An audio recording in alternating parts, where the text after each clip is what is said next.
ভাইরা আমার, যে সমস্ত প্রশ্ন উত্তর দেওয়া সম্ভব হয় আমরা দেখি কয়টা দেওয়া সম্ভব হয়। যতটুকু সম্ভব হয় আমরা ইনশাআল্লাহ দেওয়ার চেষ্টা করব। আমরা সবর করে একটু বসার চেষ্টা করব। মুসলিম ছাড়া অন্য কোনো ধর্মের লোককে কোরআনের তাফসীর দেওয়া যাবে কিনা? যদি কোনো মানুষ মুসলমান না হয়, অন্য ধর্মের অনুসারী হয়, তাহলে কোরআনে কারীম যদি সে জানতে চায়, সে যদি পড়তে চায়, কোরআন বুঝতে চায়, আল্লাহর কালাম সম্পর্কে সে জ্ঞান অর্জন করতে চায়, তাহলে সেটা তাকে দেওয়া যাবে। কারণ এই কোরআন আল্লাহ রাব্বুল আলামিন বলেছেন কোরআনে কারীমে হুদাল লিন-নাস। এই কোরআন শুধু হুদাল লিল মুত্তাকিন আল্লাহ বলেছেন, আবার শুধুমাত্র হুদাল লিল মুত্তাকিন বলেন নাই, আল্লাহ হুদাল লিন-নাস বলেছেন। গোটা পৃথিবীর মানুষের জন্য হেদায়েত। অতএব গোটা পৃথিবীর মানুষকে, অন্য ধর্মের মানুষকে গাইড করবে কোরআন। বিধায় কেউ অমুসলিম যদি কোরআন জানতে চায়, বুঝতে চায়, অবশ্যই তাকে কোরআনের ব্যাখ্যা, কোরআনের অনুবাদ তাকে দেওয়া যাবে, সে জানবে। হ্যাঁ, পবিত্রতা ছাড়া কোরআন ধরা জায়েজ নাই, সেটা আপনি মুসলমান হিসাবে আপনার জন্য প্রযোজ্য, তাদের জন্য প্রযোজ্য না। এরপরে প্রশ্ন হলো, মসজিদ কমিটি হাফেজ সাহেবদের জন্য তারাবির টাকা কালেকশন করে মোট টাকার অর্ধেকও না দিয়ে বাকি টাকা মসজিদের পিছনে এবং ইমাম মুয়াজ্জিনের জন্য রাখে, টাকাটা কি তাদের জন্য জায়েজ হবে? এটা নিয়ে আমরা এর আগে বিভিন্ন জায়গায় বলেছি। মসজিদ কমিটি অনেক জায়গাতে এই কাজটা করে। আপনি যদি ইমাম সাহেবের জন্য, মুয়াজ্জিন সাহেবের জন্য টাকা তোলেন, বিশেষ করে ঈদের সময় দেখা যায় ইমাম মুয়াজ্জিনের বোনাস দিবে, হাদিয়া দিবে, এই নাম করে টাকা তোলা হয়। টাকা উঠলো 20,000, ইমাম মুয়াজ্জিনকে 10,000 ভাগ করে দিয়ে বাকিটা মসজিদ ফান্ডে রাখা হয়েছে।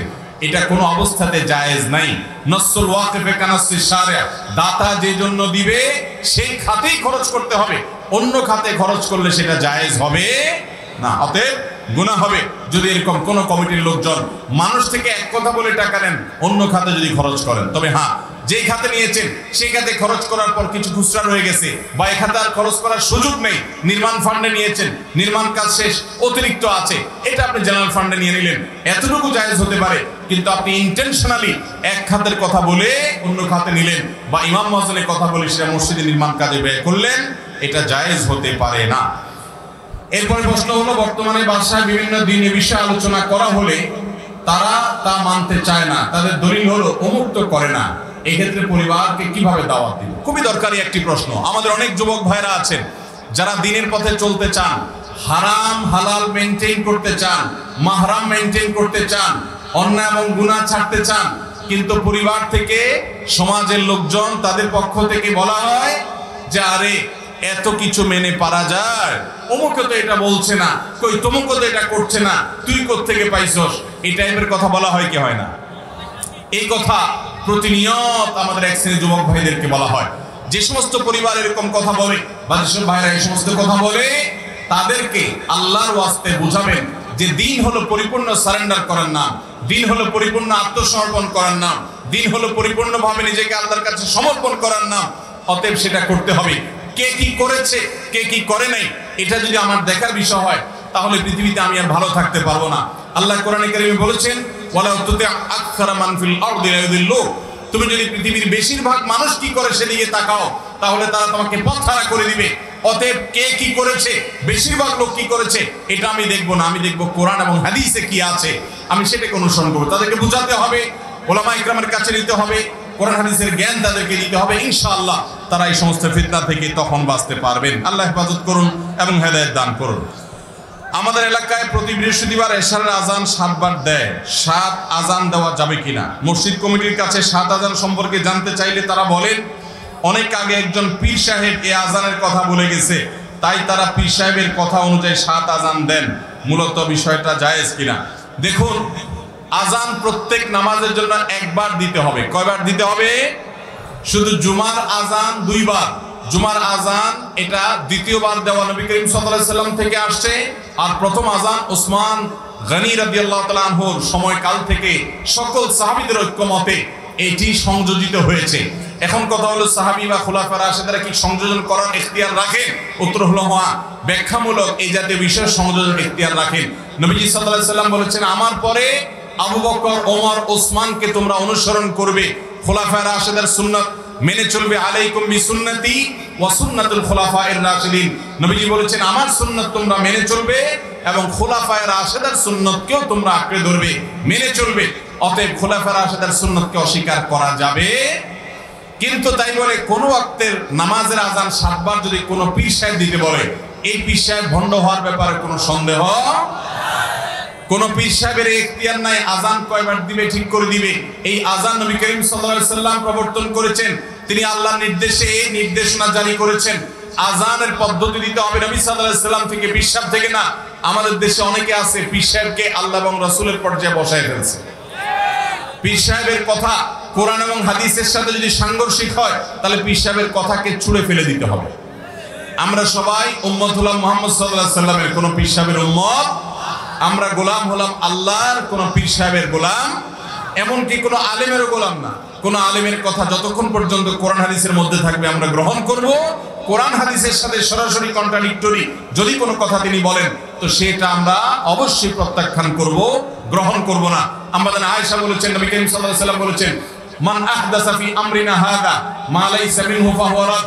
যে ব্যক্তি আমাদের দ্বীনের মধ্যে নতুন কিছু সংযোজন করবে সেটা প্রত্যাখ্যানযোগ্য হবে। অতএব ইশারার আযান 7 বার দিতে হবে, এটা নতুন কিছু সংযোজন, এটা প্রত্যাখ্যানযোগ্য, বাতিল। এটা করলে সওয়াবের পরিবর্তে আরো গুনাহ হবে। এরপরে প্রশ্ন হলো, আমরা অনেক সময় সরকারি কর্মকর্তা, প্রশাসনের লোক, সাংবাদিক সহ বিভিন্ন ক্ষমতাশালী ব্যক্তিদের মুখে শুনতে পাই যে আমি ঘুষ বা অবৈধ টাকা খাই না, কেউ যদি খুশি হয়ে কিছু দেয় সেটা নেই। প্রশ্ন হলো, এই খুশি মনে দিলেও কি সে টাকা নেওয়া যাবে? আর নিলে কি এটা ঘুষের মধ্যে পড়বে? সাংবাদিক জাকির মাহমুদ, দৈনিক মানবকণ্ঠ, দৈনিক পূর্বাঞ্চল। ভাই সাংবাদিক আমার, আপনি যে প্রশ্ন করেছেন এই প্রশ্ন উত্তর আমরা অনেকেই হয়তো জানি, আবার অনেকে হয়তো জানি না। অনেক ভাইরা আছেন যারা ঘুষকে হালাল করার জন্য এরকম একটা পলিসি শয়তান তাদের মাথায় ঢুকাই দিছে। তারা মনে করেন যে আমি জোর করে নিলে সেটা ঘুষ হবে, যদি ক্লায়েন্ট খুশি হয়ে দেয় তাহলে সেটা আমার জন্য হালাল হবে। এরকম অনেক লোক আছে না নাই? আমি একবার আপনার চিটাগাং রোড থেকে গাড়ি ড্রাইভ করে যাত্রাবাড়ির দিকে যাচ্ছিলাম। আমার গাড়ি থামাইলো এক পুলিশ ভাই।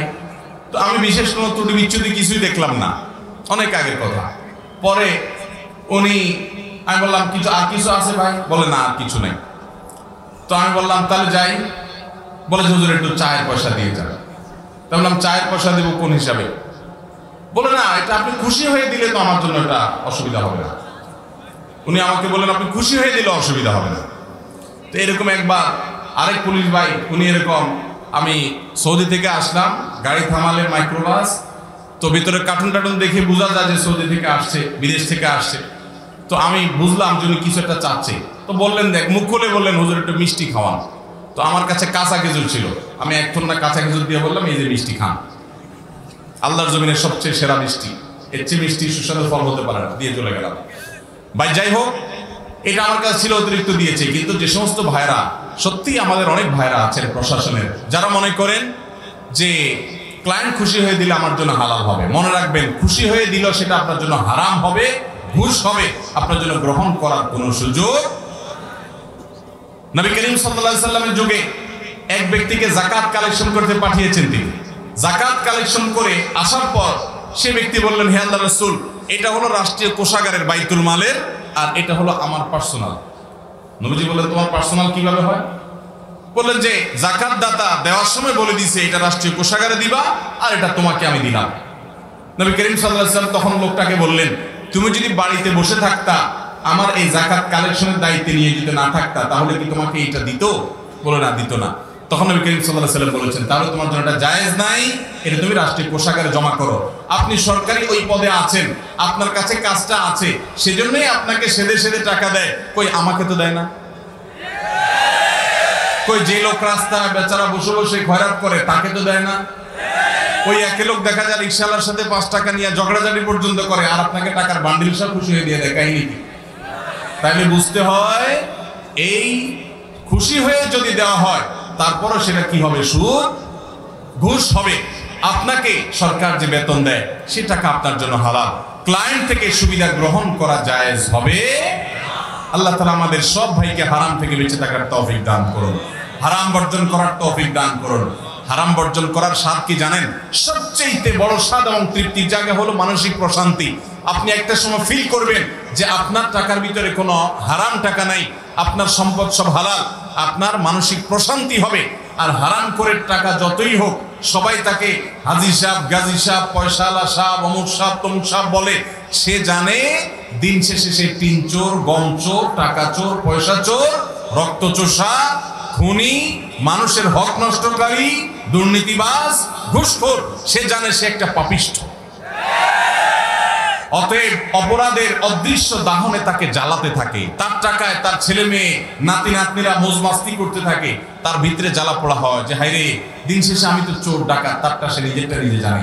অতএব এই অদৃশ্য জ্বালা, অপরাধ বোধের, এটা থেকে যদি বাঁচতে চান, হালাল উপার্জন করবেন। আমাদের এই প্রিয় স্বদেশটার সবচেয়ে বড় সমস্যাগুলোর একটা হলো এই দুর্নীতির রন্ধ্রে রন্ধ্রে ঢুকে যাওয়া।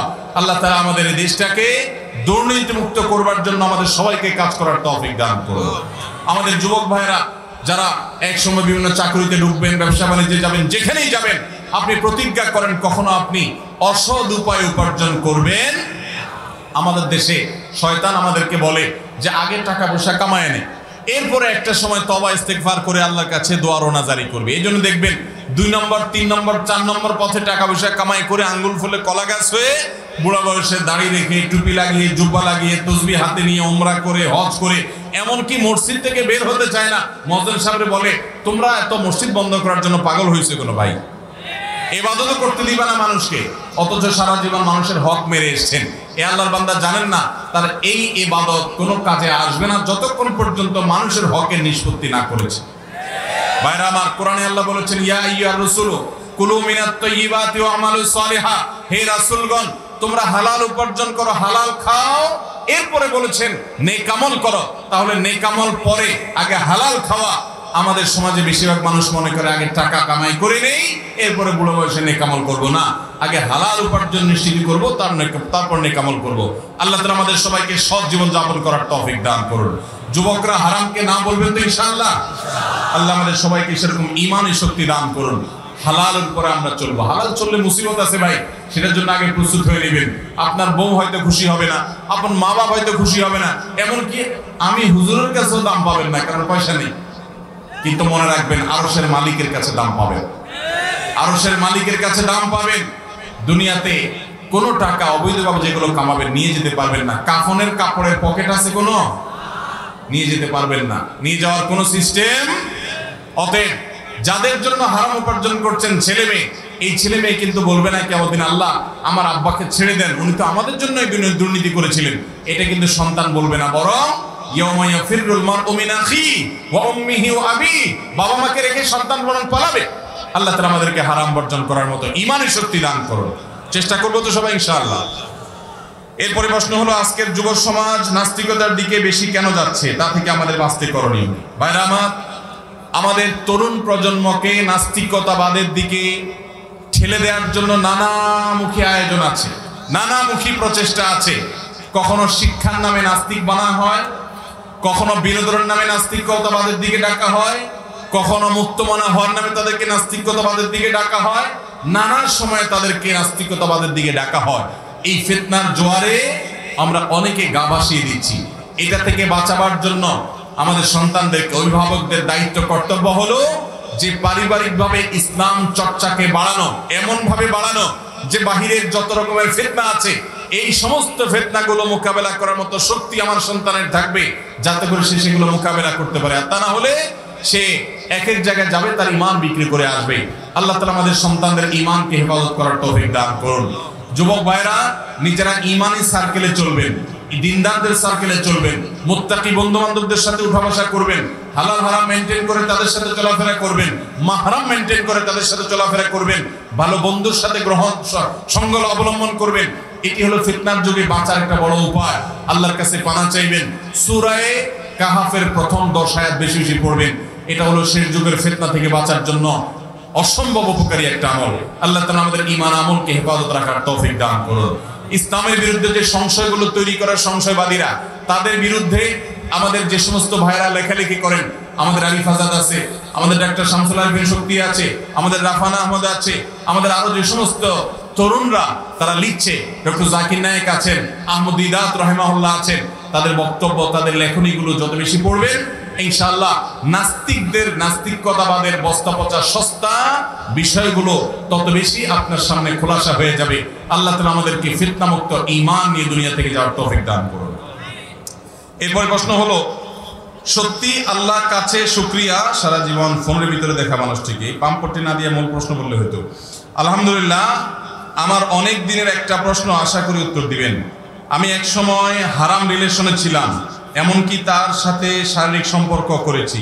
আলহামদুলিল্লাহ, এখন থেকে সব থেকে মুক্ত। আমার এই অপরাধের জন্য কি শুধু আল্লাহর কাছে ক্ষমা চাইলে হবে, নাকি ওই মেয়ের কাছে ক্ষমা চাইতে হবে? অনেক দরকারি একটা প্রশ্ন, কারণ অনেক যুবকরা এই ধরনের প্রশ্ন প্রায় করে থাকেন।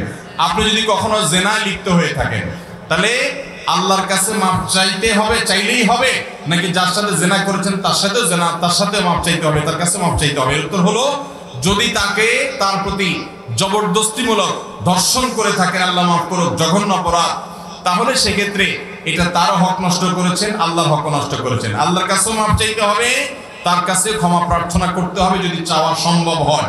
আর যদি ক্ষমা চাইতে গেলে বরং আরো বড় হবে ইস্যু, তাহলে সেক্ষেত্রে আল্লাহর কাছে ক্ষমা চাইবেন এবং তার জন্য দোয়া করবেন।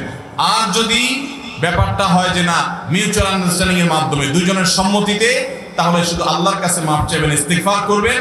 আর নতুন করে ক্ষমা চাইতে গিয়ে বরং আরো হারাম রিলেশনে জড়িয়ে যান কিনা সে আশঙ্কা থাকতে পারে, এই জন্য আরো দূরে সরবেন এবং আল্লাহর কাছে ক্ষমা চাইবেন, যথেষ্ট হবে ইনশাআল্লাহ। মহিলাদের মাথার চুল বিক্রয় করা যাবে কিনা? আমাদের দেশে অনেক মহিলারা তাদের মাথার অতিরিক্ত চুল আশ্রম পরে বের হয়ে এগুলো বিক্রি করে, অনেক এলাকায় শুরু হয়েছে এগুলো। মনে রাখবেন, ইসলাম সেই জীবন ব্যবস্থা যেখানে মানুষকে সবচেয়ে বেশি সম্মান দেয়া হয়েছে। এই জন্য মানুষের অপমান হয়, মানবতার অসম্মান হয়, এমন একটি কাজও ইসলামে হালাল নাই। মানুষের কোন অঙ্গ প্রত্যঙ্গ যদি বিক্রি করা হয়, এটা যদি পণ্য বানানো হয়, এটা মানুষের জন্য সম্মানের না অসম্মানের? অসম্মানের। এই জন্য ইসলাম মানুষের কোন শরীরের অংশ, অঙ্গ প্রত্যঙ্গ কোনো কিছু বিক্রি করা জায়েজ রাখে। চুল কেন? যদি কেউ নিজের ব্লাড বিক্রি করতে চায়, কিডনি বিক্রি করতে চায়, শরীরের কোন অংশ বিক্রি করতে চায়, ইসলামী শরীরের দৃষ্টিকোণ থেকে সেটা হালাল না, সেটা হারাম, সেটা জায়েজ। কারণ ই আমানত চন্দে রোজে রজদেমাস দর হাকিকত মালিকে হ্যাঁ সেই আল্লাহ। আমাদের অঙ্গ প্রত্যঙ্গ সবগুলো আমাদের কাছে আল্লাহর তরফ থেকে আমানত। মূলত এই সবগুলোর মালিক কে? আল্লাহ রাব্বুল আলামিন। এজন্য ইসলামী শরীয়তে মানুষের কোন অঙ্গ বিক্রি করা জায়েজ। হ্যাঁ, আপনার ব্লাড দরকার, আপনার রোগীর জন্য, আপনি ব্লাড পাচ্ছেন না ফ্রিতে, বাধ্য হয়ে যদি কিনতে হয়, তখন আপনার জন্য কেনাটা জায়েজ হতে পারে। কিন্তু যে বিক্রি করছে তার জন্য বিক্রি করা কখনো জায়েজ নাই। এটা মানুষের মানবতার অপমান যে মানুষের কোন অঙ্গ প্রত্যঙ্গ বিক্রি হবে। হ্যাঁ, কারোর জন্য আপনি দিতে পারেন, দান করতে পারেন, সেটা জায়েজ আছে। এরপরে প্রশ্ন হলো, একজন গর্ভবতী মা আমি, আমার ইচ্ছে আমার সন্তান প্রসবের সময় হসপিটালে ডাক্তার নার্সের পাশাপাশি আমার স্বামী আমার পাশে থাকুক। আমার মনে হয় তিনি আমার পাশে থাকলে আমার সব কষ্ট দূর হয়ে যাবে। এখন আমার প্রশ্ন হলো, সন্তান প্রসবের সময় ডাক্তার নার্সের পাশাপাশি আমার স্বামীও কি পাশে থাকতে পারবে? ইসলামের দৃষ্টিতে একটু জায়েজ আছে কিনা বলবেন। দেখুন, ইসলামের দৃষ্টিকোণ থেকে এটা নাজায়েজ না। স্বামী চাইলে স্ত্রী সন্তান প্রসবের সময় স্বামী সেখানে থাকতে পারেন, তবে অন্য নারী যারা থাকবেন, ডক্টর কিংবা নার্স, তাদের জন্য বিষয়টা বিব্রতকর হতে পারে, তাদের জন্য অস্বস্তিকর হতে পারে। সেটা মাথায় রেখে অবশ্যই আগানো উচিত। তাদের জন্য অস্বস্তিকর হবে সেটা বিবেচনা করে না থাকার কথাই আমরা বলবো, থাকবেন না। আর সাধারণত ডক্টররা এটাকে পারমিশন দেওয়ার কথা না, বিধায় সেখানে গায়ের জোর খাটায় থাকবেন না। এবং এই ক্ষেত্রে সবর ইখতিয়ার করতে হবে, উনি থাকলেই আপনার সব কষ্ট দূর হয়ে যাবে। এই আবেগগুলোকে অনেক সময় নিয়ন্ত্রণ করা আমাদের প্রয়োজন। এরপরে প্রশ্ন হলো, আমি 10ম শ্রেণীর ছাত্র, আমি বিকাল 3টা থেকে 6টা পর্যন্ত একটা কোচিং করি। কোচিংয়ে যখন দ্বিতীয় পিরিয়ড চলে, তখন আসরের নামাজের সময় হয়, তখন স্যার পাশে থাকা অবস্থায় আমি ইশারায় সালাত আদায় করি। কোচিংয়ের অধিকাংশ স্যার হিন্দু ধর্মের, তাই সেখানে নামাজের কোনো ব্যবস্থা নেই। এখন এমত অবস্থায় আমার নামাজ হবে কিনা, আর না হলে করণীয় কি? দেখুন, এই যুবক কোচিং চলাকালীন সময় ইশারায় নামাজ পড়ছে, এর মানে হলো তার নামাজের মাসআলা সম্পর্কে তার জানার ঘাটতি থাকলেও নামাজের ব্যাপারে তার আগ্রহের কোনো ঘাটতি নাই, আন্তরিকতার কোনো ঘাটতি নাই, নামাজের গুরুত্ব তিনি বুঝেন, এই জন্য তিনি অবশ্যই সাধুবাদ পেতে পারেন। সেই সাথে বলবো, যুবক, এভাবে নামাজ পড়লে আপনার নামাজ হবে না। যে কোচিং সেন্টারে কোচিং করতে গিয়ে আপনার নামাজের অসুবিধা হবে, আপনার জন্য সেখানে কোচিং করাই জায়েজ হবে না। কারণ মুসলমানের নামাজ যদি তা পড়তে অসুবিধা হয়, তাহলে সেটা মুসলমানের জন্য এমন কোনো কাজ করা জায়েজ না যে কাজ করতে গেলে নামাজ পড়তে পারবো না। অনেকে আমাদের জিজ্ঞাসা করেন, ভাই আমি প্রবাসে আছি, এখানে নামাজ পড়তে দেয় না, তাহলে আমি কি করব? নামাজ পড়তে দেয় না, কিংবা জুমা পড়ার সিস্টেম নাই, সুযোগ নাই, ব্যবস্থা নাই, আমি কি করব? আমি বলি যে আপনাকে যদি আমি একটা চাকুরি দেই আর বলি আপনাকে মাসে 10 লক্ষ টাকা বেতন দেওয়া হবে, বিনিময়ে আপনাকে প্রতিদিন ডিউটির সময় 5 মিনিট করে নিঃশ্বাস বন্ধ করে রাখতে হবে, আপনি রাজি হবেন? কারণ ডিউটির সময় যদি 5 মিনিট নিঃশ্বাস বন্ধ করে রাখা লাগে, আপনি তো মরে সুটকি হয়ে যাবেন। তাহলে যে চাকরি করতে গিয়ে আমার জীবনই শেষ হয়ে যাবে, সে চাকরি করে 10 লাখ কেন 10 কোটি পেলেও সেটা কখনো আমাদের কাঙ্ক্ষিত হতে পারে। ঠিক একই কথা একজন মুসলমানের নামাজের ক্ষেত্রে প্রযোজ্য। মুসলমানের জন্য নামাজ হলো মানুষের বাঁচার জন্য নিঃশ্বাস প্রশ্বাস শ্বাস প্রশ্বাস নেওয়ার মতো। এই নামাজ ছাড়া একজন মুসলমানের মুসলমানিত্ব থাকতে পারে। অতএব মুসলমান তার নামাজে অসুবিধা হতে পারে এমন কোনো কাজ করবে না। যে কোচিং এ আপনার অসুবিধা হয়, আপনি সেই কোচিং পাল্টান। টিচারদেরকে বলেন আমাকে নামাজের সময় ছুটি দিতে হবে, তারা অপারগ হলে আপনি পাল্টান। আল্লাহ তাআলা আপনার জ্ঞান অর্জনের সর্বোত্তম ব্যবস্থা করবেন ইনশাআল্লাহ। এরপরে প্রশ্ন হলো, ভাত খাওয়ার সময় কোনো ব্যক্তি যদি সালাম দেয় তাহলে উত্তর দেওয়া যাবে কিনা? আমাদের সমাজে প্রচলিত আছে খাওয়া আর নামাজ পড়া সমান। শুনছেন আপনারা? খাওয়া আর নামাজ পড়া নাকি সমান হয়? খাওয়ার নামাজ পড়া কখনো সমান না। এগুলো আমাদের বানানো হাদিস। খাওয়া অবস্থায় কেউ সালাম দিলে সালামের জবাব দিতে পারবেন, এবং আপনি কাউকে যদি সালাম দেন তিনি জবাব দিতে পারবেন। তবে এরকম কোন অবস্থায় সালাম দেওয়া উচিত না যে অবস্থায় সালাম দিলে মানুষের জন্য কষ্টের হবে রিপ্লাই দেওয়াটা, উত্তর দেওয়াটা, তার জন্য অস্বস্তিকর হবে। এরকম সময়গুলোতে সালাম দেওয়াটা অনুচিত। একটু অপেক্ষা করে তারপরে দেওয়া উচিত। খাওয়া অবস্থায় সালাম দিতে অসুবিধা নেই, অন্য কথা বলা যায়, কথাও সালামও দেওয়া যায়, বিধায় এটা নাজায়েজ কোনো কাজ না। ঘুষ দিয়ে ইমামতি করা জায়েজ আছে কিনা? এরকম ইমাম থাকলে তাদের পিছন নামাজ পড়া যাবে কিনা? আমরা কোন পর্যায়ে এসে ঠেকেছি যে ইমাম সাহেব ঘুষ দিয়া চাকরি নেয়, সেই মানুষের নামাজ পড়া জায়েজ হবে কিনা সে প্রশ্ন আমাদের শুনতে হয়। পতন কোথায় গিয়ে ঠেকেছে, পচন কোথায় গিয়ে লেগেছে, আমরা সেটা কিছুটা আঁচ করতে পারি।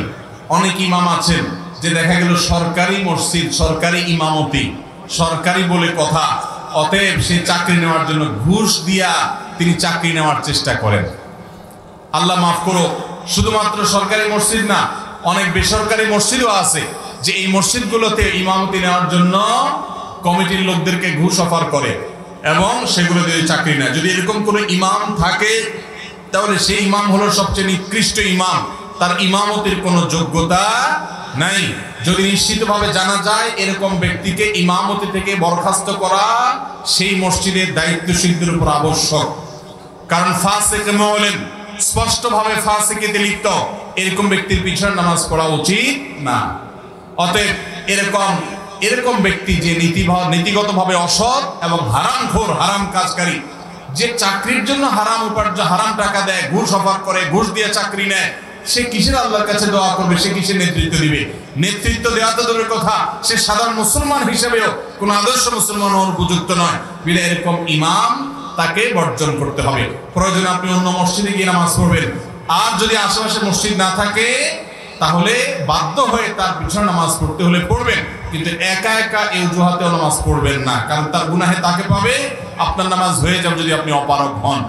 তবে এটা ঠিক যে আমাদের দেশে এরকম অনেক ক্ষেত্রে হয়। অনেক মসজিদ কমিটির লোকেরা আছেন ইমাম নিয়োগ, খতিব নিয়োগের ক্ষেত্রে তাদের পছন্দের লোকগুলো আত্মীয় স্বজন, বন্ধু বান্ধবদের হাই হ্যালোকে মূল্যায়ন করেন। আমার খুব কষ্ট হয়, এদেশের মসজিদ কমিটিতে যারা থাকেন তাদের বেশিরভাগ ভাইরাই মসজিদের সেবা করতে আসেন, কিন্তু আল্লাহর কাছে নিজেদেরকে সারেন্ডার, সমর্পণ করে মুসলমান হয়ে আসেন না। এখানে এসেও তাদের আগের যে চরিত্র ছিল সেই চরিত্রগুলো ধরে রাখার চেষ্টা করেন। এগুলো খুবই গর্বিত কথা। বাইতুল মুকাররমের সাবেক খতিব হযরত মাওলানা ওবায়দুল হক সাহেব রহমতুল্লাহি আলাইহি অনেক আগে দুনিয়া থেকে চলে গেছেন। আমি বহুবার তার বক্তব্য ওলামাদের মধ্যে, একান্ত ওলামাদের মধ্যে বক্তব্য শুনেছি। তিনি খুব আফসোস করে বলেছেন যে দেশের মসজিদ কমিটির ভাইগুলো তারা সৎ যদি না হতে পারে তাহলে ইমাম মুয়াজ্জিন বা খতিবদের জন্য সমাজ পরিবর্তন করা অনেক কঠিন। আল্লাহ তাআলা আমাদের মসজিদ কমিটির ভাইদেরকে হেদায়েত দান করুন এবং এক্ষেত্রে তাদেরকে আল্লাহর ঘরের ক্ষেত্রে সকল প্রকার দুর্নীতি, অসততা এবং হারামকে বর্জন করে চলার তৌফিক দান করুন। আমরা মুসলিম ধর্মে জন্মগ্রহণ করে সৌভাগ্যবান, কিন্তু যারা অন্য ধর্মে জন্ম নিয়েছে তাদের কি অন্যায়? আমরা যেমন অন্য ধর্মসমূহ জানতে চাই না, কিন্তু তারাও তো আমাদের ধর্ম সম্পর্কে জানতে চাইবে না। তাহলে কি? তাহলে তারা কেন জাহান্নামে যাবে? এটা আমাদের নাস্তিক বন্ধুদের খুব জনপ্রিয় একটা প্রশ্ন। ওনাদের কাছে খুব পপুলার একটা প্রশ্ন। নতুন নাস্তিক হলে এই প্রশ্ন দিয়ে শুরু করে, বরং নাস্তিক হওয়ার আগে থেকে এই প্রশ্ন চর্চা করে তারপর সেদিকে যায়।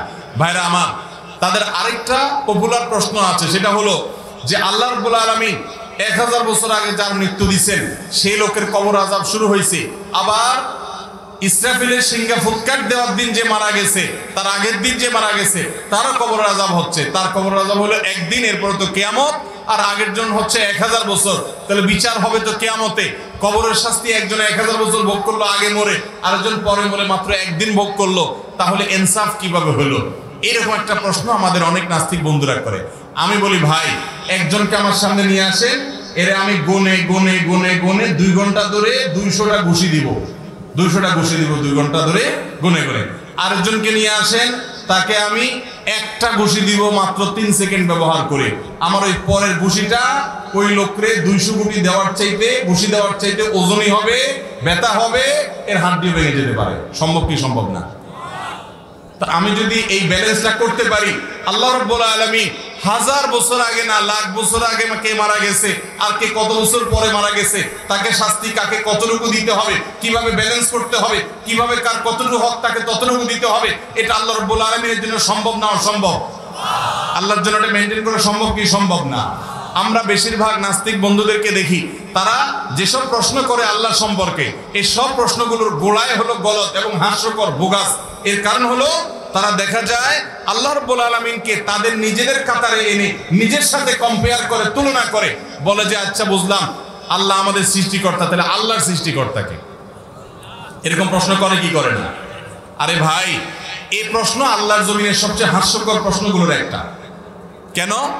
কারণ আল্লাহর সৃষ্টিকর্তাকে এই প্রশ্ন করার মানে হলো আপনি ধরেই নিয়েছেন যে আমরা যেরকম আল্লাহর সৃষ্টি, আল্লাহ এরকম সৃষ্টি। আল্লাহ কি সৃষ্টি না স্রষ্টা? আল্লাহ কি সৃষ্টি না স্রষ্টা? যদি স্রষ্টা হয়, স্রষ্টার আবার স্রষ্টা খোঁজা এর চাইতে বড় মাতলামি পাগলামি আর কি হতে পারে? যিনি সৃষ্টি নন, তার আবার স্রষ্টা কোত্থেকে আসবে? যদি আপনি তার স্রষ্টা খোঁজেন, তাহলে তো আমি একই প্রশ্ন করব, তাহলে তার আবার স্রষ্টা কি হবে, তার আবার স্রষ্টা কি হবে? এভাবে তো অনন্তকাল পর্যন্ত চলতে থাকতে হবে। সেটা তো কোনোদিন সম্ভব বা যৌক্তিক হতে পারে না। বিধায় স্টার্ট কাউকে না কাউকে, কেউ না কেউ শুরু করেছেন। এই জন্য আল্লাহ বলেছেন কোরআনে, হুয়াল আউয়ালু ওয়াল আখিরু ওয়াজ জাহিরু ওয়াল বাতিনু, তিনিই শুরু, তিনিই শেষ, তারপরে কেউ নাই, তার আগেও কেউ নেই। তিনি জাহের, তিনি বাতিন। আল্লাহ রাব্বুল আলামিন আমাদেরকে নাস্তিকদের এই সমস্ত অযৌক্তিক অবান্তর প্রশ্নগুলোর অসারতা বুঝে ফিতনা থেকে আমাদের ঈমানকে বাঁচাবার তৌফিক দান করুন। তো যে ভাই প্রশ্ন করেছেন যে হিন্দুদের বা অন্যদেরকে, যাদেরকে আল্লাহ তাআলা অন্য ধর্মে মা বাবা সেখানে জন্মগ্রহণ করিয়েছেন আর আমাদেরকে মুসলমানের ঘর জন্মগ্রহণ করিয়েছেন, তাহলে আমরা তো এক্সট্রা অ্যাডভান্টেজ পেলাম, তারা তো সেটা পেল না, তাহলে তাদের আযাব হবে কেন? তাদেরকে আল্লাহ তাআলা বিবেক দিয়েছেন না দেন নাই? যদি কেউ হিন্দুর ঘরে জন্মগ্রহণ করে, জন্ম থেকেই অসুস্থ বিবেক নিয়ে বা অসুস্থ মাথা নিয়ে মস্তিষ্ক নিয়ে জন্মগ্রহণ করেন, তাহলে সেক্ষেত্রে আল্লাহর কাছে তিনি কাফির হিসাবে শাস্তি পাবেন না, কারণ তার বিবেক তিনি ব্যবহার করে খারাপ হয়েছেন এমন না। আল্লাহ রাব্বুল আলামিন আপনাকে যে বিবেক দিয়েছেন, সেই বিবেক খরচ করে আপনি সত্য অনুসন্ধান করবেন। আপনি যদি মুসলমান হয়ে থাকেন, আপনি আপনার ইসলামকে স্টাডি করবেন। নামে মাত্র জন্মসূত্রে মুসলমান হতে আপনাকে ইসলাম বলে নাই, আপনাকে ইসলাম জানতে বলেছে। আমরা কবরে 3টা প্রশ্নের কথা জানি সবাই। কবরে কয়টা প্রশ্ন হবে ভাই? এই 3টা প্রশ্নের উত্তর দেওয়ার পর সম্পূরক আরেকটা প্রশ্নের কথা বলা হয়েছে। সেটি কি? মা আলামাকা। যখন কেউ বলবে আমার রব আল্লাহ, আমার নবী মুহাম্মদ সাল্লাল্লাহু আলাইহি ওয়াসাল্লাম, আমার দ্বীন ইসলাম, বলা হবে যে তুমি কোত্থেকে জানলে? তখন কিছু লোক বলবে যে আমি আল্লাহর কিতাব পড়েছি, সেখান থেকে পেয়েছি। আবার কিছু লোক বলবে যে সামিআতুন নাস ইয়াকুল, দেখছি সবাই বলে সমাজে, তাই আমি বলছি।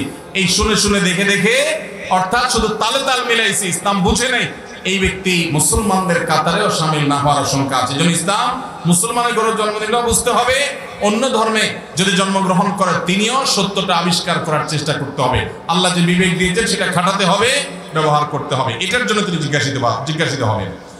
আমি আপনার একজন খুব বড় ভক্ত। আমার প্রশ্ন হলো, ইনকাম করছি ঠিক মতো কিন্তু বরকত নেই কেন? ইনকাম করছেন কিন্তু বরকত নাই। আমাদের অনেকের জীবনে এরকম আছে। এর কারণ কি? এর অনেক কারণ হলো যে বরকতের কাজ আমরা করি না। বরকতের কি কাজ? 1 নম্বর হলো তাকওয়া অবলম্বন করা। আল্লাহ বলেছেন, ওয়ালাউ আন্না আহলুল কুরআ আমানু ওয়াত্তাকাউ লাফাতাহনা আলাইহিম বারাকাতিন মিনাস সামা। কোন জনপদের লোকরা যদি তাকওয়া অবলম্বন করে, হারাম থেকে বাঁচার চেষ্টা করে, তাদের উপরে আসমান থেকে বরকতের সব দুয়ারগুলো আমি খুলে দিব, আল্লাহ ওয়াদা করেছেন।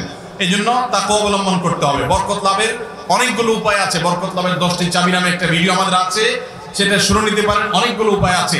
প্রতিটা কাজ বিসমিল্লাহ বলে করা এবং আল্লাহ রাব্বুল আলামিনের তাকওয়া অবলম্বন করা ইত্যাদি কাজগুলোর মাধ্যমে জীবনে বরকত আসবে ইনশাআল্লাহ।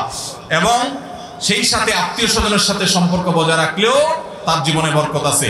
মান সাররাহু আন ইউসাতালাহু ফি আসরিহি ফি আন ইউসাতালাহু ফি রিজকিহি আও ইউসালাহু ফি আথারিহি ফালিয়াসিল রাহিমা। নবীজি বলেছেন, কারোর যদি হায়াত বাড়ক, বরকত হোক, রিজিকে চায়, সেজন্য আত্মীয়তার সম্পর্ক রক্ষা করে। যে জামাতে ইমাম ছাড়া কোনো পুরুষ নেই, বরং সবাই মাহরাম নারী, এই অবস্থায় ইকামত কে দিবে? আপনি একাই ইমামতি করছেন, আপনার পিছনে আপনার স্ত্রী, মা, বোন, আপনার মেয়ে সব মহিলা, তাহলে একামত কে দিবে? উত্তর হলো, ইমামতি যে পুরুষ করবেন তিনি নিজে একামত দিবেন, একামত দিয়ে তিনি আবার ইমামতিও করবেন, এতে নামাজ হয়ে যাবে। এরপরে প্রশ্ন হলো, আমি একজন মহিলা, আমার নগদ কিছু টাকা আছে আর সামান্য কিছু গহনা আছে এবং বাবার বাড়ির সামান্য জমিও আছে, এখন আমার জন্য হজ করা কতটুকু ফরজ?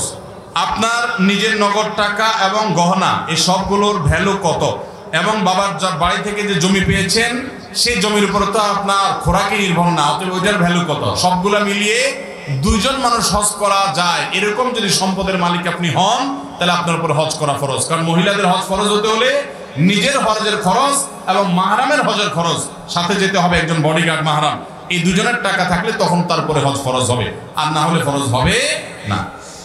আমার স্বামী আমার খাবার ইত্যাদি সব খরচ দেয়, 20 বছর সংসার করি, আমার কাছে থাকে না, আমি প্রথম বউ, সে থাকে দ্বিতীয় বউর কাছে, আমার কি কোনো গুনাহ হবে? সুবহানাল্লাহ, আমাদের দেশে এমন এমন মহিলারা আছে, তাদের প্রশ্ন শুনলে অবাক হতে হয়। এই ভদ্র মহিলার প্রতি জুলুম করছে তার অমানুষ স্বামী, তার বক্তব্য অনুপাত যদি সত্য হয়। 20 বছর যাবৎ সংসার করছেন, দ্বিতীয় বউর কাছে থাকে, প্রথম বউর কাছে আসেই না, উনি বলতেছেন আমার গুনাহ হবে কিনা? তার মানে স্বামীর আমি যে হক আদায় করছি না, স্বামীর যে খেদমত করতে পারছি না, এজন্য আমার গুনাহ হবে কিনা? মাশাআল্লাহ, একজন মুসলমান তো এরকমই হবেন যে আমার কোনো ত্রুটি হচ্ছে কিনা। হ্যাঁ, বোনকে আমরা আশ্বস্ত করতে চাই, স্বামী যদি আপনার কাছে না আসে, আপনার কোনো ত্রুটি নাই, গুনাহ নাই, তবে আপনি অবশ্যই আপনার কাছে আসার জন্য আহ্বান করবেন। তবে তিনি তার দ্বিতীয় স্ত্রীর প্রতি ঝুঁকে পড়েছেন এবং প্রথম স্ত্রীর অধিকার নষ্ট করছেন, তার জন্য এটা জায়েজ নাই, হারাম। আল্লাহ বলেছেন যারা একাধিক বিয়ে করবে তাদের সম্পর্কে যে তারা যেন ইনসাফ করে, সমতা বজায় রাখে একাধিক স্ত্রীর সাথে। তার কাছে এক সপ্তাহ থাকলে দ্বিতীয় জনের সাথে এক সপ্তাহ, প্রথম জনের সাথে এক সপ্তাহ থাকতে হবে, তার সাথে একদিন থাকলে প্রথম জনের সাথে একদিন থাকতে হবে। সমতা বজায় রাখা ফরজ, আর না হলে গুনাহ হবে, ওয়াজিব এটা। মাসিক রোগে পরিণত হলে নামাজ, কোরআন তেলাওয়াত ইত্যাদি করা যাবে কিনা? দেখুন, মাসিক যদি রোগে পরিণত হয়, ধরুন আপনার মাসিক টানা 15-16 দিন হয়ে যাচ্ছে, আপনার অভ্যাস আছে প্রতি মাসে আপনার নির্দিষ্ট একদিন, 7 দিন প্রতি মাসে হয়, এ মাসে আপনার 10 দিন 12 দিন হয়ে গেল, তাহলে অতিরিক্তটা আপনার অসুস্থতা। এই অসুস্থ অবস্থাতে আপনার জন্য কোরআন তেলাওয়াত করা যায়, নামাজ পড়া যায়, রোজা রাখা যায়, তওয়াফ করা যায়, স্বামী সহবাস করা যায়, কারণ আপনার এই অসুস্থতাটা মাসিক না, এটা অসুস্থতা, বিধায় আপনি এই কাজগুলো সবগুলো করতে পারবেন। এরপরে প্রশ্ন হলো, আমার স্ত্রী আমার সাথে প্রতিনিয়ত খারাপ ব্যবহার করে এবং আমার গায়ে হাত তোলে, নাউজুবিল্লাহ, গালিগালাজ করে, সবসময় আমার অনুমতি ছাড়া বাড়ির বাইরে থাকে, এমন অবস্থা আমার করণীয় কি? আপনি ওই যে পুরুষ নির্যাতন আছে নাকি কোনো কিছু নাই, তো যাবে কোথায় বেচারা? আল্লাহর কাছে দোয়া করেন, মাপ চান, এছাড়া আর কি করবেন? কারণ নারী নির্যাতন দমনের জন্য অনেক কিছু আছে, কিন্তু পুরুষ নির্যাতনের দমনের তো কিছু নাই। এই দেশে অনেক পুরুষ তলে তলে এরকম নির্যাতন হয়, নারীদের প্রতি নির্যাতনটা বেশি হয়, এটা ঠিক, আবার পুরুষদেরও অনেকে নির্যাতিত হয়। এরকম ডানকুমারকার স্ত্রী আপনি বিয়ে করছেন কি দেখে আমি জানি না, আল্লাহ তাআলা আপনার মুক্তি নসিব করুক, আমরা দোয়া করি। আর এলাকার মুরব্বীদেরকে দিয়ে বা বিভিন্ন ভাবে আপনি আপনার স্ত্রীকে বসে আনার চেষ্টা করবেন, নিয়ন্ত্রণ করার চেষ্টা করবেন, এবং প্রয়োজনে আপনার আশেপাশে বিচক্ষণ ওলামাদের সাথে পরামর্শ করবেন যে করণীয় কি। কারণ যেভাবে আপনি বলছেন, যদি এরকম সত্যি হয় যে গায়ে হাত তুলে রীতিমতো গালিগালাজ করে, তাহলে তো লক্ষণ বেশি ভালো না। আপনি অবশ্যই তার বিরুদ্ধে আইনি বা অন্যান্য ব্যবস্থা গ্রহণ করতে পারেন। আল্লাহ তাআলা আপনাকে উদ্ধার করুক। কোন নবমুসলিম কি তার বাবা মার কাছে যেতে পারে? কোন নবমুসলিম তার বাবা মার কাছে যেতে পারে কিনা? উত্তর হলো, ইসলামে কোনো জাতপাত, কোনো ভেদাভেদ নাই। অতএব যদি কেউ অন্য ধর্ম থেকে ইসলামে আসে, ওই ভাইটা তার বাবার সাথে, মায়ের সাথে, ভাই বোনের সাথে, সবার সাথে মিশতে পারবে, তাদের সাথে থাকতে পারবে, যেতে পারবে, খেতে পারবে, কোনো অসুবিধা নেই। বরং ইসলাম আমাদেরকে বলেছে, যদি তোমার বাবা মা তোমাকে কুফরি করতে নির্দেশ করে, শিরক করতে নির্দেশ করে, ফালা তুতি'হুমা, তাহলে তাদের সেই নির্দেশ মানবা না, কিন্তু ওয়াসাহিবহুমা ফিদ দুনিয়া মারুফা, তাদের সাথে ঠিকই তুমি দুনিয়াতে সুন্দরভাবে দিনাতিপাত করবে, তাদের সঙ্গ কাট নিবে, অবলম্বন করবে। তার মানে মা বাবার সাথে থাকতে আল্লাহ নির্দেশ করেছেন, যদি সেখানে থাকতে আপনার ঈমানের উপরে কোনো ক্ষতি না হয়। বিধায় ইসলাম এরকম সুন্দর জীবন ব্যবস্থা। আল্লাহ আমাদের সবাইকে ইসলামের সৌন্দর্য বুঝার তৌফিক দান করুন। যদি হজে যাওয়ার সামর্থ্য থাকে, তাহলে আমি নিজে যাব নাকি বাবা মাকে আগে পাঠাবো? খুবই দরকারি একটা প্রশ্ন। আমাদের সমাজে অনেক লোক আছেন, নিজের উপরে হজ ফরজ হয়েছে কিন্তু উনি বাপ মাকে আগে পাঠায়, আছে না নাই? নিজের উপরে হজ ফরজ হয়েছে, বলে যে না আমি রেসপেক্ট করবো আমার বাবা মাকে, আগে মাকে পাঠাবো। মনে রাখবেন, এই ক্ষেত্রে সম্মান দেওয়ার কিছু নাই। আপনার টাকা পয়সা হয়েছে, সামর্থ্য হয়েছে, হজ আপনার উপরে ফরজ, আপনার বাবা মা তার উপরে হজ ফরজ না যদি তাদের টাকা না থাকে, অতএব আপনি আগে হজ করতে হবে। এর পাশাপাশি তাদেরকে নিয়ে যান, নফল হজ করেন, অসুবিধা নাই। কিন্তু নিজের হজ বাদ দিয়ে বিলম্ব করে বাবা মাকে হজ করালে সওয়াব হবে না, বরং আরো গুনাহ হবে, কারণ আপনি আপনার ফরজ হক তরক করেছেন বা পিছিয়ে রেখেছেন। অনেক বাবা মা আছে বুঝে না যে আমাকে না নিয়ে সে আগে যাচ্ছে, এখানে আগে পড়ে নাই, যার টাকা আছে তার উপরে এটি বর্তাবে। জেনা করার পর ভুল বুঝতে পারলে কিভাবে তওবা করতে হবে? আল্লাহ মাফ করুক, আমাদের যুব সমাজের বড় একটা অংশ আজ এই জেনার গুনাহে আক্রান্ত। যদি কেউ এই গুনাহে লিপ্ত হয়ে যান, শয়তানের প্ররোচনায় প্ররোচিত হয়ে, নফসের প্রবৃত্তির তাড়নায় তাড়িত হয়ে, তাহলে আল্লাহ তাআলা যখনই তার সম্বিত তাকে ফিরিয়ে দিবেন, তার মধ্যে যখন হুঁশ ফিরে আসবে, তার কাজ হবে প্রথম চোখের পানি ফেলে আল্লাহর কাছে মাপ চাওয়া, গুনাহ থেকে ফিরে আসা, তওবায়ে নাসুহা, খাঁটি তওবা করা, এবং সেই সাথে ওই গুনাহ যেন তার দ্বারা আর কখনো না হয়, এমন ভাবে গুনাহ থেকে দূরে সরে যাওয়া, যেই জায়গায় গেলে গুনাহ হতে পারে ওখান থেকে সরে যাওয়া, যাদের সাথে মিশলে গুনাহ হতে পারে তাদের থেকে বিচ্ছিন্ন হয়ে যাওয়া। এভাবে আপনি ফিরে আসবেন এবং আর কখনো এটা করবেন না। যেটুকু হয়েছে তার জন্য নিজেকে সবসময় ভৎসনা করবেন, নিজেকে শাসন করবেন। ইনশাআল্লাহ আল্লাহ তাআলা আপনার গুনাহ মাফ করে দিবেন। এর বাইরে আর কিছু আপনাকে করতে হবে না, পারলে কিছু সাদাকা করে দিবেন, ইনশাআল্লাহ জিনার গুনাহ মাফ হবে। আমাদের অনেক ভাইরা মনে করেন জিনার গুনাহ মাফ হয় না। আপনি যদি তওবা করেন, খাঁটি তওবা, একদম ফিরে আসেন, আর কখনো যাবেন না সংকল্প করেন, আর সত্যি আপনি যদি কখনো না যান, তাহলে ইনশাআল্লাহ আগে যেটা করেছেন আপনি অনুতপ্ত হয়েছেন, লজ্জিত হয়েছেন, নিজেকে ভৎসনা করছেন, আল্লাহ তাআলা মাফ করে দিবেন। আল্লাহ আমাদের সব গুনাহ থেকে তওবা করার তৌফিক দান করুন। আমি কঠিন কালো জাদু দ্বারা আক্রান্ত, এমত অবস্থায় নামাজ সহ প্রতিটা সৎ কাজ করতে পারছি না, আমার সুস্থ হওয়ার জন্য আমি কি আমল করতে পারি? ভাইরা আমার, প্রতিটা মাহফিলে আমি বলার চেষ্টা করি, খুব ভালো করে কান খাড়া করে শুনে রাখেন। আমাদের বর্তমান বাস্তবতায় প্রতিটি ঘরে ঘরে মানুষ ব্ল্যাক ম্যাজিকের রোগী এবং দুষ্ট জিনে আক্রান্ত মানুষ, জিনি জ্বর টের পাচ্ছে না। বাচ্চা অস্বাভাবিক দুষ্টামি করে, ওর উপরে দুষ্ট জিনের আক্রমণ আছে অথবা ব্ল্যাক ম্যাজিকের প্রভাব আছে। আমরা অনেকে এটাকে কুসংস্কার মনে করি। ইসলামের যদি কোনো জীবন্ত মুজিজা দেখতে চান, শুধু ব্ল্যাক ম্যাজিক এবং এটার ট্রিটমেন্ট দেখলেই হবে। আপনি আমার কথা শুধু অন্ধের মতো মানার দরকার নাই। আল্লাহর ওয়াস্তে যারা কোরআন হাদিসের আলোকে রুকিয়া করে, ঝাড়ফুঁক করে, এরকম দু চারজন ভালো ঝাড়ফুঁক, আবার ওই টাউটবাজ বা ফ্রড না, ভালো কোনো ঝাড়ফুঁককারী যারা কোরআন আয়াত থেকে ঝাড়ফুঁক করে, তাদের সাথে কিছুদিন থাইকে দেখেন। আমার এই দুই চোখ আমার জীবনে অগণিতবার আল্লাহর মিরাকল, কুদরত, কোরআনের যে মুজিজা, এটা দেখার তৌফিক আল্লাহ আমাকে দিয়েছে। কোরআন কিভাবে কাজ করে, জীবন্ত মুজিজা যদি আপনি দেখতে চান, আপনার বাসা ব্ল্যাক ম্যাজিক আছে, কোরআন দিয়ে ট্রিটমেন্ট করেন, আপনি আল্লাহর কুদরত দেখতে পারবেন। আমি অনেক কথা বলতে পারি, কিন্তু এখানে বলা ঠিক হবে না, আপনারা হজম করতে পারবেন না। আমার চোখে দেখা কুদরত, গত এক সপ্তাহের ভিতরে দেখা কুদরত এরকম আছে যে কোরআন কিভাবে কাজ করে, কিভাবে আমার ফ্যামিলিতে, আমার পরিবারে আমি দেখেছি বাসার মধ্যে যে আল্লাহর কুদরত কিভাবে আসমান থেকে নাজিল হওয়ার মতো বিষয়। ভাইরা আমার, এই যুগে আপনার ঈমান দুর্বল, তো কোরআনের রুকিয়া কিভাবে কাজ করে, শুধু এটাকে আপনি যদি ডিপলি দেখেন, তো আপনার আল্লাহর প্রতি ঈমানের জন্য আর কিছু লাগবে না। সায়েন্স বা বিজ্ঞান এখনো পর্যন্ত জিনের অস্তিত্বকে অস্বীকার করে। কোরআনে সূরা জিন আল্লাহ তাআলা জিনের কথা বলছেন। এই একটা বিষয় আপনি শুধুমাত্র যদি জিনের অস্তিত্ব আপনি অনুভব করবেন, যদি নিয়ত করেন, আপনি জিনে ধরা, অনেক লোক আছে মানসিক রোগীকে জিনে ধরা রোগী বানায় দেয়, অনেকে আছে সুস্থ মানুষকে জিনে ধরা রোগী বানায় দেয়, সেগুলো ভিন্ন কথা। রিয়েল জিনে ধরা রোগী এরকম যদি দু চারটার কাছে আপনি যান, দেখেন, তো আল্লাহর কালাম যে মহাসত্য এবং আমাদের সংশয় যে ভিত্তিহীন, এটা বোঝার জন্য আপনার যথেষ্ট হবে। তো যারা কালো জাদু দ্বারা আক্রান্ত হয়ে গেছেন বা আশঙ্কা করছেন তাদেরকে বলবো ঘরে ঘরে কোরআন তেলাওয়াত চালান। ভাইরা আমার, আজ মুসলমানদের ঘর থেকে কোরআন তেলাওয়াত বিদরিত হয়ে গেছে, কোরআন তেলাওয়াত শেষ হয়ে গেছে, এই ঘরগুলো সব শয়তান দখল করে ফেলেছে। প্রতিটা ঘরে ঘরে রোগী, কারণ তেলাওয়াত নেই।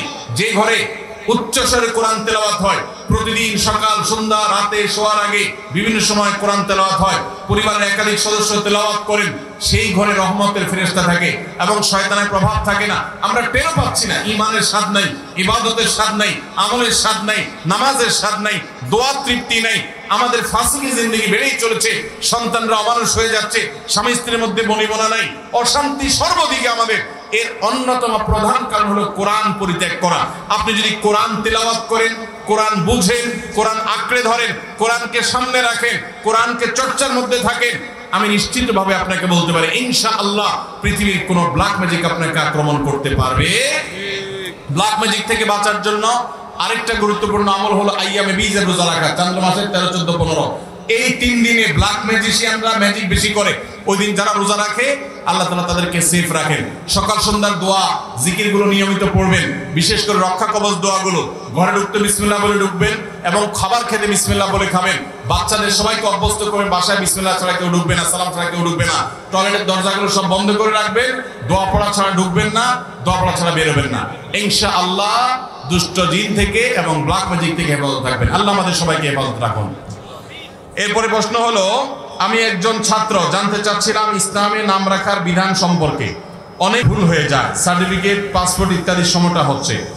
ভাইরা আমার, আমাদের দেশে মানুষের নামের যে সংস্কৃতি, এটা নিয়ে আমি প্রায় বলার চেষ্টা করি। এক্ষেত্রে আমাদের অনেকগুলো ত্রুটি আছে। একজনে সেদিন আমাকে বলল যে তার সন্তানের নাম রাখছে, কি জানি বলল, সন্তানের নাম রাখছে হলো সালে আল ফাউজান না কি জানি, আল ফাউজান, আল ফাউজান। আমি বললাম আল ফাউজানের মানে বুঝেন? আল ফাউজান মানে হলো ফাউজানের বংশধর। এটা সৌদি আরবের সর্বোচ্চ নাম পরিষদের সদস্য এবং ফতোয়া বিষয়ক স্থায়ী কমিটির সদস্য, সারা বিশ্বের বড় আলেমদের একজন, শেখ সালে আল ফাউজান। উনি ফাউজান বংশের, এই যে নুনান নামের শেষে আল ফাউজান লাগাইছে। আপনার পোলা কি ফাউজান বংশের ছেলে? বলে না, তাহলে আল ফাউজান কেমনে হলো? আবার অনেকে নাম রাখে বা ছেলের নাম রাখে আবু আইয়ুব আনসারি। আছে না নাই? আবু আইয়ুব আনসারি নাম আছে? আবু আইয়ুব আনসারি কিভাবে হয়? আনসারি তো একজন সাহাবীর নাম। আপনি যদি আমাদের কোনো জাতীয় নেতার মহব্বতে তার নামের সাথে নাম রাখেন, তাই বলে তার টাইটেলটাও কি নামের অংশ হতে পারে? কখনো না। টাইটেল তো যার যারটা তার। এই জন্য নাম হতে হয় সংক্ষিপ্ত। একটা মানুষের তার নাম হবে তার ফ্যামিলি নেম, বাপের নামটার সাথে যুক্ত হবে, বাস সংক্ষিপ্ত নাম হবে।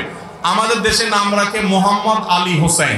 মোহাম্মদ আলী হোসেন বললে কয় জেনারেশনের নাম দখল করছে?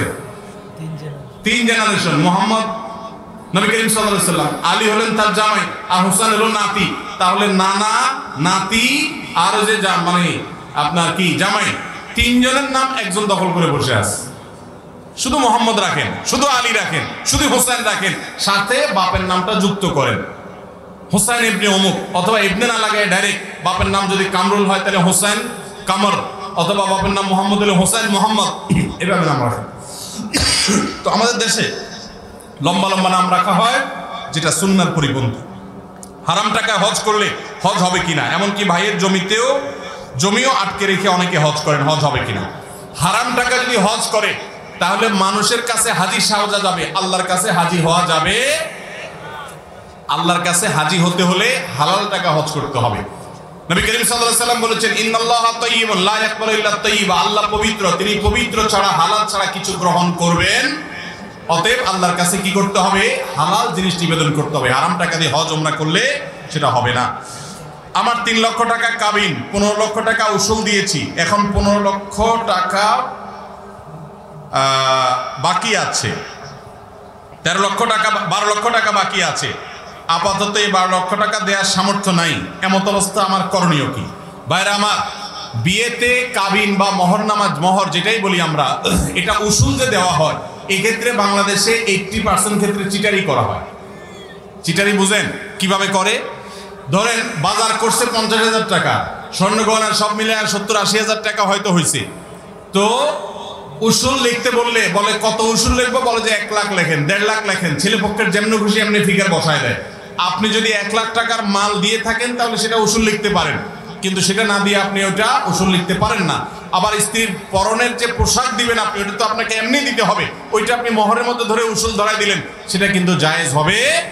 আমরা মেয়েদেরকে অনেকভাবে ঠকাই। যাই হোক, উসুল যেটা দিয়েছেন এটার পরে বাকিটাতে বাকি আছে, এটা দিতে হবে। এটা যদি দিতে না পারেন, আমি বিভিন্ন সময় বলি, দিতে না পারলে এটা ধরছে যখন, তখন কথা বলেন নাই কেন? তখন বলেন নাই কেন যে এত টাকা মোহর ধরিয়েন না, আপনাদের হাতে ধরি পায়ে ধরি, এটা আমি দিতে পারবো না, আমি গরিব মানুষ। তখন তো ভাবসাব নিছেন, হ্যাঁ ধরেন অসুবিধা নেই, কিন্তু আপনি এখন দিতে পারছেন না। তো ফান্দে পড়িয়া বকা কান্দে রে। এই অবস্থায় আপনার উপায় হলো বইয়ের হাতে পায়ে ধরে মাপ চেয়ে মাপ নেওয়া, আর কোনো উপায় নেই। যদি মাপ চাইতে অসুবিধা মনে করেন, তাহলে বউর সাথে চুক্তিতে আসবেন, তোমার হাঁড়ি পাতি কাপড় চোপড় এগুলো ধুয়ে দিব, তুমি এটার জন্য একটা অনারিয়াম ধরো এবং এখান থেকে কাটতে কাটতে আমার মোহর পরিশোধ করো।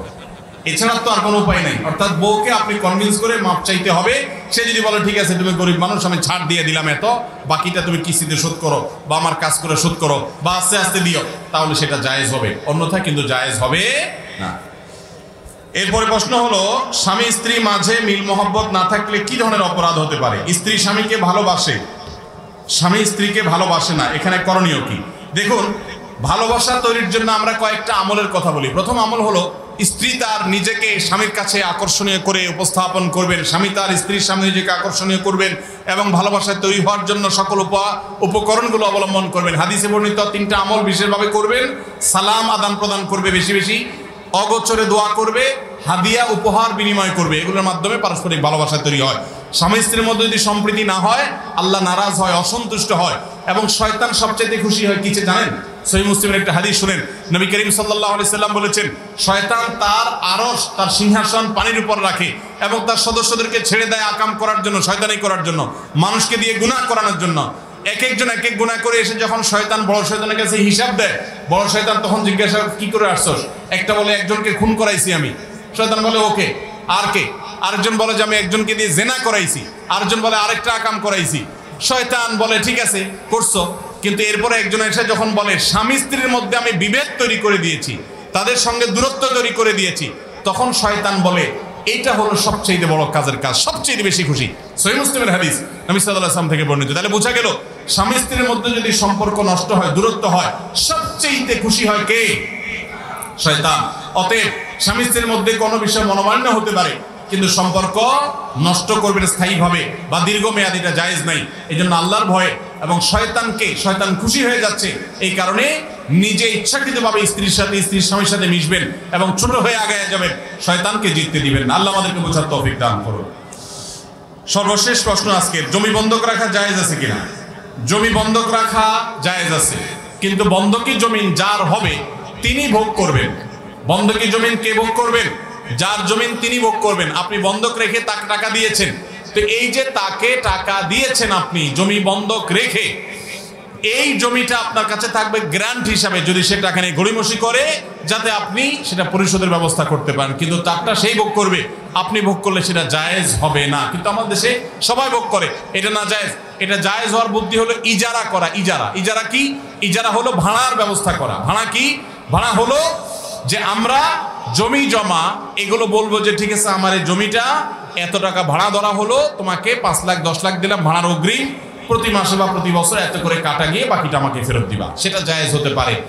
আর ওই আপনার দিয়ে কি বলে এটাকে, এই বন্ধক দিয়ে, তারপরে টাকা দিয়ে বন্ধক রেখে জমি, সেটা ভোগ করা জায়েজ নাই।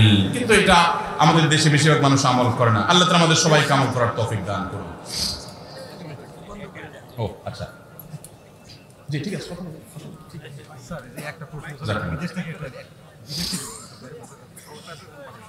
আচ্ছা, আমি প্রশ্ন উত্তরটা দিয়ে নিই তাহলে। একটা প্রশ্ন বাইরে থেকে পাঠিয়েছেন এক ভাই, বিশেষ অনুরোধে এটা উত্তর দিতে হচ্ছে কর্তৃপক্ষের। আমার স্বামী ইউরোপে একটি দেশে থাকে, সেখানে কাগজ তৈরি করার জন্য দুজনের সম্মতিতে আমি সরকারের নিয়ম মেনে তালাকের পেপারে সাইন করি।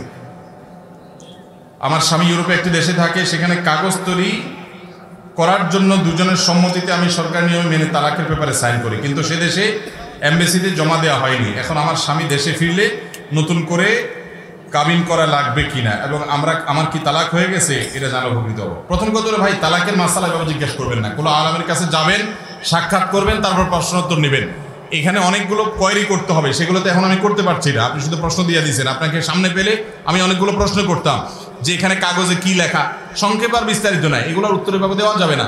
কাগজে কি লেখা ছিল, স্ত্রী কি স্বাক্ষর করছে না করছে, এগুলো অস্পষ্ট রেখে বললে উত্তরে ঘাপলা থাকবে, ভুল থাকবে, এগুলো দেওয়া যাবে না। অনুগ্রহ করে কোনো ভালো আলেমের সাথে বিস্তারিত ফোনে কথা বলে সকল প্রশ্ন উত্তর দিয়ে তারপর জবাব নেবেন। যদি স্বামী স্ত্রী উভয়ে সম্মতিতে আপনার স্ত্রী আপনাকে, আপনার স্বামী আপনাকে তালাক দিয়েছেন স্বাক্ষর করে থাকে, সেটা এম্বাসিতে বা প্রশাসনের কাছে পৌঁছক বা না পৌঁছক, সেটা তালাক হবে। কিন্তু কি লিখেছেন সেটার উপর ভিত্তি করে তালাক হবে। বিধায় কাগজটা দেখাবেন এবং আলেমদের সাথে দেখা করবেন। জাযাকুমুল্লাহ খাইর। কথা বলেন, কথা জি জি ওনাকে দেন, ওনাকে দেন। কেন তাই?